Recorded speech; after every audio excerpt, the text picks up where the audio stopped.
Bonjour à tous, bonjour à toutes. Alors là, on est quelques jours avant le bac. Je présume que vous êtes tous dans vos cahiers, enfermés, enterrés dans vos cahiers pour étudier.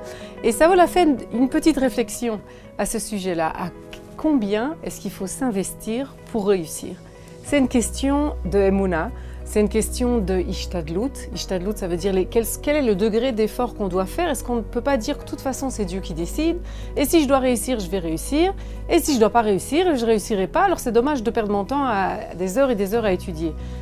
La même question se pose aussi. Est-ce que je dois prendre ces médicaments? Si de toute façon c'est Dieu qui décide, je les prends ou je les prends pas, c'est lui qui décide si je serai en bonne santé, si je vais continuer à vivre comme ça.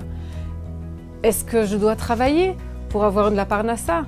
Puisque de toute façon c'est Dieu qui décide. Alors je vais travailler 24 heures sur 24, j'aurai de toute façon la même chose que si je ne vais rien faire. C'est vraiment une question une vieille question qu'on pose sur quels sont les efforts qu'une personne dans ce monde-ci doit faire.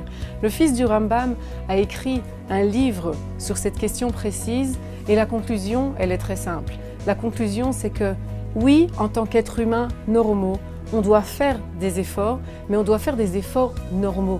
Ça veut dire des efforts qui sont humains.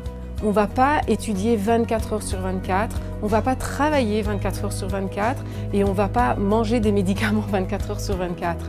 Mais on va faire ce que de façon naturelle on doit faire pour être en bonne santé, aller voir des médecins, prendre les médicaments qu'ils nous disent de prendre, travailler un certain nombre d'heures par jour, ne pas oublier d'étudier aussi.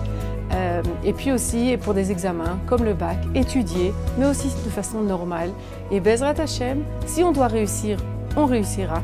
Et si ce sera un petit peu moins réussi, ça veut dire que peut-être on aura une petite épreuve ici à passer, ou bien qu'on devra se retrouver autre part qu'à l'université, dans un autre entourage qui va nous influencer pour toute notre vie. En tout cas, je vous souhaite à toutes une bonne réussite pour votre bac, que vous ayez les résultats que vous attendiez, que ça se passe bien, que ce ne soit pas trop compliqué, que vous restiez avec la tête normale, qu'on reste normal après toute cette étude-là. Et Bezrat Hashem, que tout ce qui doit arriver, arrive comme Dieu le veut. Shabbat Shalom à toutes. Au revoir.